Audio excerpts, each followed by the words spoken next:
নমস্কার বন্ধুরা, জয় শ্রীকৃষ্ণ, রাধে রাধে। আশা করছি সবাই খুব ভালো আছেন আর আমিও আপনাদের আশীর্বাদে অনেক অনেক ভালো আছি। বন্ধুরা, আজ 2024 শেষ, কাল থেকে নতুন বছর 2025 সাল শুরু হতে চলছে।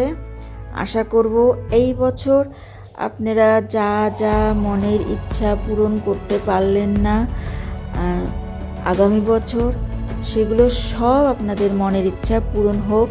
ঠাকুরের কাছে এই প্রার্থনা করব, আপনারা সুস্থ থাকুন, ভালো থাকুন আর আজকের রাতটা খুব ভালো করে, খুব আনন্দ করে কাটান। দেখুন বন্ধুরা, 2024-এ আমি আমার ছাদ বাগানটা যেভাবে সাজিয়েছি আপনাদেরকে এই বছর শেষবারের মতো একবার দেখিয়ে দেই। কাল থেকে তো আবার নতুন করে শুরু করতে হবে।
বন্ধুরা, আমি সম্পূর্ণ যত্ন, আমার কঠোর পরিশ্রম এবং ধৈর্যর সাহায্যে আমি আমার বাগানটাকে এত সুন্দর করে সাজিয়ে তুলতে পারছি। এখন আমার এই বাগানে আসলে আমার সারা দিনের ক্লান্তি যেন দূর হয়। আমার সব থেকে শান্তিপ্রিয় জায়গা এই আমার নিজের হাতে তৈরি করা আমার এই বাগান। তো যাই হোক,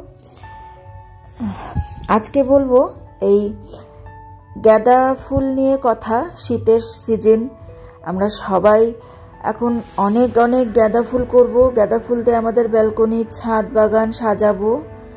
আজকে আমি বলবো আমরা ছোট ছোট টবে কিভাবে এরকম সুন্দর একটা গাঁদা গাছ তৈরি করতে পারি।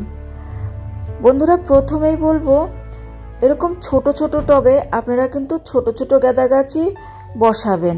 এমন না যে যেগুলো বড় বড় মোয়া গাঁদা, ওগুলো ছোট ছোট টবে খুব একটা ভালো হবে না, ওগুলো বড় টবেই ভালো হবে। আর ছোট টবে যদি আপনারা করেন তাহলে এই ধরনের ছোট ছোট গাঁদা আপনারা বসাবেন, খুব ভালো হবে। দেখুন অনেক ফুল আসছে আর কুড়ি দিয়েও ভর্তি আমার গাঁদা গাছ। সব সময় একে দেখাশোনার উপরে রাখবেন, শুকনা পাতা। আর গাঁদা ফুল একটা ফুটতে আস্তে আস্তে তো ফোটে, তো সবগুলো পাপড়ি দেখবেন একবারে ফুটে যায় না, আস্তে আস্তে প্রায় সপ্তাহখানিক লাগে ফুটতে একটা গাঁদা ফুল সম্পূর্ণভাবে ফুটতে। তো যেরকম এই গাঁদা ফুলটা সম্পূর্ণ ফুটে গেছে।